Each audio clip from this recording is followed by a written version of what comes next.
Item ಯಾವುದೇ ಇರಲಿ try ಮಾಡಿ ಆಚಿ ಚಿಕನ್ ಮಸಾಲಾ. ಆಚಿ ಚಿಕನ್ ಮಸಾಲಾ. ಇವತ್ತು ಅದೇ ರೀತಿ ಇವತ್ತು ಮಂಡ್ಯದಲ್ಲಿ 100 ಎಕರೆ ಕೇಳ್ತಾ ಇದ್ದಾರೆ ಸೆಮಿ ಕಂಡಕ್ಟರ್ ಮಾಡಬೇಕು, ನಮಗೆ ಜಾಗ ತೋರಿಸಿ ಸರ್ಕಾರದಿಂದ ಒಂದು ಸೆಮಿ ಕಂಡಕ್ಟರ್ ಜನ ಉಳ್ಗೆ ಅಲ್ಲಿ ಮಂಡ್ಯ ಜಿಲ್ಲೆಯಲ್ಲಿ ಉದ್ಯೋಗ ಸೃಷ್ಟಿಯಾಗುತ್ತೆ ಅಂದರೆ ಅದಕ್ಕೆ ಸಹಕಾರ ಇಲ್ಲ. ಇವತ್ತು ಕೋಲಾರದಲ್ಲಿ ಒಂದು ಮ್ಯಾನುಫ್ಯಾಕ್ಚರ್ ಯೂನಿಟ್ ಮಾಡಬೇಕಂತ ನಾವು ಮುಂದೆ ಹೋಗಿದಾಗ ಅದಕ್ಕೂ ಸರಿಯಾಗಿ ಸಹಕಾರ ಕೊಡ್ತಾ ಇಲ್ಲ. ಯಾವ ವಿಚಾರದಲ್ಲಿ ಸರ್ಕಾರ ಇವತ್ತು ಏನು ಒಂದು ಕುಮಾರಸ್ವಾಮಿ ಏನೋ ಒಂದು ಮಾಡಬೇಕು, ರಾಜ್ಯಕ್ಕೆ ಏನಾದರೂ ಒಂದು ಉದ್ಯೋಗ ಸೃಷ್ಟಿ ಮಾಡಬೇಕಂತ ಎಲ್ಲ ಚಿಂತನೆ ಇವತ್ತು ಮಾಡೋಕ್ಕೆ ಹೋದರೆ ಸಹಕಾರ ಇಲ್ಲ ಸರ್ಕಾರದಲ್ಲಿ. ಅದು ಸಾವಿರ ಸುಳ್ಳುಗಳು ಹೇಳ್ಕೊಂಡು ಇವತ್ತು ಬರೀ ಕಾಂಟ್ರವರ್ಸಿಯಲ್ಲಿ ಬೀಳ್ತಾ ಇದ್ದಾರೆ. ಇವತ್ತವರೆಗೂ ಇವತ್ತು ನೋಡಿ ಪರಿಸ್ಥಿತಿ ರಾಜ್ಯದಲ್ಲೇ ಇದೆ. ಇವತ್ತು ರಾಜ್ಯದಲ್ಲಿ ಏನಾಗ್ತದೆ ಪರಿಸ್ಥಿತಿ ರಾಜ್ಯದಲ್ಲಿ ಏನಾಗ್ತಿದ್ರೆ ಇವತ್ತು NRIಗಳು ಕರ್ನಾಟಕ ಬರೋಕ್ಕೆ ಹೆದರ್ತಾ ಇದ್ದಾರೆ. ಡಬಲ್ ಇಂಜಿನ್ ಸರ್ಕಾರ, ಯಾವಾಗ ಮುಖ್ಯಮಂತ್ರಿ ಸೀರು ಬಿದ್ದೋಗುತ್ತೋ, ಯಾವಾಗ ಸಿನಿಮಾ ಬಿಡ್ತಾರಂತ ಯುವಕರಿಗೆ ಉದ್ಯೋಗ ಕೊಡೋದ್ರ ಬಗ್ಗೆ ಮಾತ್ರ ಅದೇ ಉದ್ಯೋಗಕ್ಕೆ ಇಲ್ಲಿ ನೋಡಿ. ಸೂರ್ಯ ಮುಕುಂದರಾಜ್ ಅವರೇ, ನೀವು 3,000 ಕೊಡ್ತಾ ಇದ್ದೀರಿ, ಎಷ್ಟು ಜನಕ್ಕೆ ಸಿಗ್ತಾ ಇದೆಯೋ ಇಲ್ವೋ ಗೊತ್ತಿಲ್ಲ. ಅಂಡ್ ಅದ್ ಯಾಕ್ರಿ ಕೊಟ್ರಿ ಅಂತ ರೂಢಾಗ್ಲೂ ಕೂಡ ಪ್ರಶ್ನೆ ಮಾಡಲ್ಲ. ಆದ್ರೆ ನೋಡಿ ಸರ್, 3,000 ಕೊಟ್ಟು ನೀವು ಸ್ವಲ್ಪ ತಾಳ್ಮೆಯಿಂದ ಇರಿ ಅಂದ್ರೆ ಅವ್ರಿಗೆ ವಯಸ್ಸು ಮುಗ್ದೋಗ್ಬಿಡುತ್ತೆ. ಜೊತೆಗೆ ಒಂದ್ ಸೆಕೆಂಡ್ ಆಯ್ತು ಎಷ್ಟು ಜನ ಬರ್ತಾ ಇದೆ, ಯಾರಿಗೆ ಕೊಡ್ತಾ ಇದೆ ಸರಿ? ಈಗ ನಿರುದ್ಯೋಗಿಗಳು ಸರ್, ಸರ್ಕಾರ ಒಂದು 3,000 ಯಾರಿಗೂ ಬರ್ತಾ ಇಲ್ಲ. 80% ಜನ ನೀವು ಕೇಳೋದು ತಪ್ಪಾಗುತ್ತೆ. ಇಲ್ಲ 3,000 ಅಗತ್ಯ ಇಲ್ಲ. 3,000ಕ್ಕೆ ನಿಮ್ಮ ಉದ್ಯೋಗವನ್ನ ಕಟ್ಟಿ ಹಾಕೋದು ಬೇಡ. ಯುವನಿಧಿ ಪೋರ್ಟಲ್ ಅಲ್ಲಿ ಅಗತ್ಯ ಇರೋರಿಗೆ ಆಗುತ್ತೆ. ಎಷ್ಟು ಜನ ಕೊಟ್ಟಿದ್ದೀರಿ ಸರ್? ಎಷ್ಟು ಜನಕ್ಕೆ ಹೋಗ್ತಾ ಇದೆ ಸರ್? ಇದನ್ನ ಏನೋ ಅವರು ಡಿಗ್ರಿ ತಗೊಂಡು 3 ವರ್ಷದ ಒಳಗಡೆ ಮಾತ್ರ ಕೊಡುವಂತದ್ದು. ಇದನ್ನ ಯುವನಿಧಿ ಎಲ್ಲರಿಗೂ ಕೊಡಲ್ಲ. ಎಲೆಕ್ಷನ್ ಮುಂಚೆ UPSC KPSC ಇದು ಬೇಡ, ತಡೀರಿ.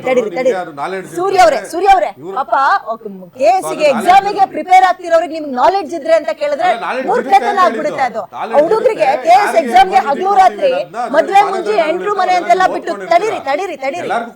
KS ಎಕ್ಸಾಮಿಗೆ ಪ್ರಿಪೇರ್ ಆಗ್ತಿರೋರಿಗೆ ಒಂದ್ ಸೆಕೆಂಡ್ ಇರಿ, ತಡೀರಿ ಇಬ್ರು ಸುಮ್ನೆ ಇರಿ. KS ಎಕ್ಸಾಮಿಗೆ ಓದ್ಕೊಂಡಿರೋರಿಗೆ ಅಥವಾ IASಗೆ ಓದ್ತಾ ಇರೋರಿಗೆ ನಿಮಗೆ ನಾಲೆಡ್ಜ್ ಇದೆಯಾ ಅಂತ ಕೇಳಿದ್ರೆ ನಮ್ಮಂತ ಮೂರ್ಖರು ಯಾರು ಇಲ್ಲ ಸರ್. ನೀವು ಯಾಕೆ ಹಿಂಗೆಲ್ಲ ಮಾತಾಡ್ತೀರಾ? ಇಲ್ಲ ನೀವು ಅದನ್ನ ಕೇಳಿಸ್ಕೊಳ್ಳಿ, ನಿಮ್ ಕಿವಿ ಕೇಳಿಸ್ತಾ ಇಲ್ಲ ಅನ್ಸುತ್ತೆ. ನೀವು ಕೆಪ್ರು ಅಂತ ಅನ್ಕೊಂಬೇಕಾಗುತ್ತೆ, ಮೂರ್ಖರು ಅಂತ ಹೇಳ್ತಾರೆ. UPSC KPSC ಓದೋರಿಗೆ ನಾಲೆಡ್ಜ್ ಇರುತ್ತೆ ಅಂತ ಹೇಳಿದ್ದು, ಇರಲ್ಲ ಅಂತ ಹೇಳಿದ್ನೇನ್ರಿ? ಅವ್ರು ಎಷ್ಟು ಜನ ಬರ್ತದೆ ಹಂಗಾದ್ರೆ 3,000? ಅಲ್ಲ 3,000 ಎಲ್ಲರಿಗೂ ಬರಲ್ಲ. ಎಷ್ಟು ಜನಕ್ಕೆ ಅಂತ ಹೇಳಿ ಸರ್. ಈಗ ನಿಮ್ಮ ಇಲ್ಲ ಸರ್, ಅದು ಮಾಡೇ ಇಲ್ಲ.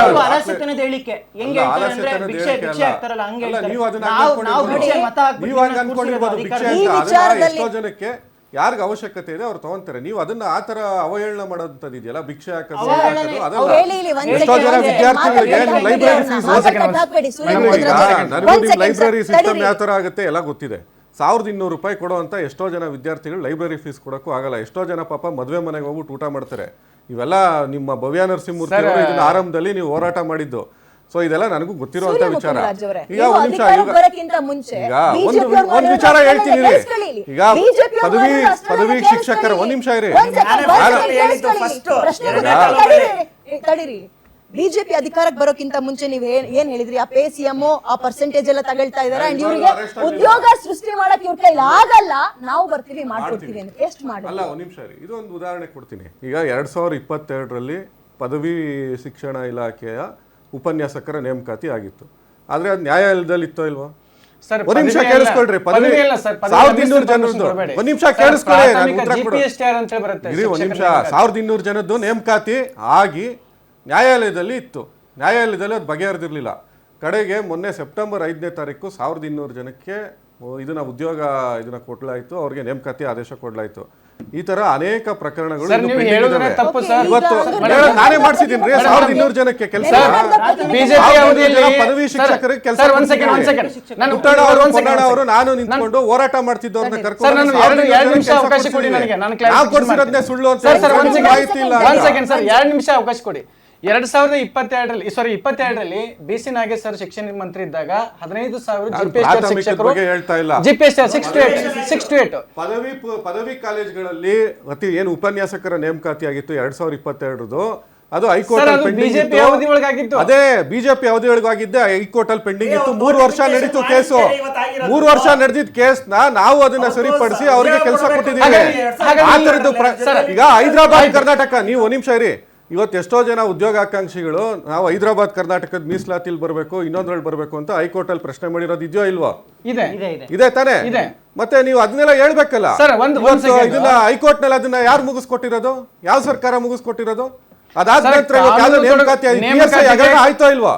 ಹಗರಣ ಆದ್ಮೇಲೆ ಮತ್ತೆ ಮರುಪರೀಕ್ಷೆ ಆಗ್ಬೇಕು ಅಂತ ಹೋರಾಟ ಮಾಡಿದವ್ರು ಇಷ್ಟೇನಾ? ಮರುಪರೀಕ್ಷೆ ಆಗ್ಬಾರ್ದು, ನಾವ್ ಏನ್ ಆಗ್ಬೇಕು, ಏನ್ ಬರ್ದಿದೀವಿ, ಏನ್ ಆಯ್ಕೆ ಆಗಿದೀವಿ, ಅವ್ರನ್ನ ನೇಮಕಾತಿ ಮಾಡ್ಕೊಳ್ಳಿ ಅಂತ ಕೇಳಿದ್ದೆ ಅಷ್ಟೇ. ಈಗ ಬಿಜೆಪಿ ಅವಧಿ ಬಿಜೆಪಿ ಅವರು 15,000 ಕಾಲ್ಫರ್ಮ್ ಆಗಿತ್ತಲ್ಲ, ಸೊ ಇದನ್ನ ಯಾಕೆ ನೀವು 2 ವರ್ಷ 3 ವರ್ಷ ಆಯ್ತಲ್ಲ, ಇದನ್ನ ಯಾಕೆ ಕಾನೂನು ಪ್ರಕಾರ ನಿಮ್ಗೆ ಮುಗಿಸ್ತಾ ಇಲ್ಲ ನೀವು? ಫೈನಾನ್ಸ್ ಡಿಪಾರ್ಟ್ಮೆಂಟ್ ಅಂತ ಒಂದಿರುತ್ತೆ, ಫೈನಾನ್ಸ್ FD ಡಿಪಾರ್ಟ್ಮೆಂಟ್ ಅಂತ ಒಂದಿರುತ್ತೆ, ಅಪ್ರೂವಲ್ ಕೊಡ್ಬೇಕಾಗುತ್ತೆ. ಸರ್, ಅಪ್ರೂವಲ್ ಕೊಟ್ಟು ಕಾಲ್ಫರ್ಮ್ ಆಗಿದ್ದು ಇದು. ಕಾಲ್ಫರ್ಮ್ ಆಗಿದ್ದು KPSC ಇಂದ ನೇಮಕಾತಿ ಆಗ್ತಿದ್ದನ್ನ KE ಗೆ ಯಾರು ಕೊಟ್ಟಿದ್ರು? ಸರ್, ನಾನು ಕೇಳ್ತಾ ಇರೋದು ಈಗ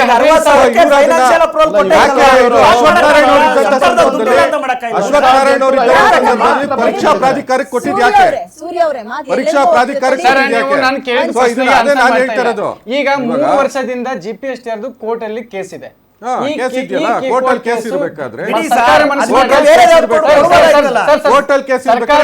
ಈಗ ನೀವು ಎಲ್ಲ ಕೇಸ್ ಹಾಕ್ಸ್ಕೊಂಡು ಕೇಸ್ ಹಾಕಿ ಹೋರಾಟ ಮಾಡ್ಕೊಂಡಿರೋರು ಗೊತ್ತಿದೆ. ಸತ್ಯ ಮಾತಾಡ್ಬೇಕು. ಇವ್ರು KPSC ನಲ್ಲಿ ತಾಳಿ ಭಾಗ್ಯ ಸ್ಕೀಮ್ ತಂದವ್ರು ಇವರು. ಯಡಿಯೂರಪ್ಪ ಅವ್ರ ಸರ್ಕಾರ ಇದ್ದಾಗ ಇವರು ಕೃಷ್ಣ ಅವರು KPSC ಚೇರ್ಮನ್ ಆಗಿದ್ದಂತ ಕೃಷ್ಣ ಅವ್ರನ್ನ ಯಾಕ್ರಿ ಅರೆಸ್ಟ್ ಮಾಡಿಸಿದ್ರಿ ನೀವು?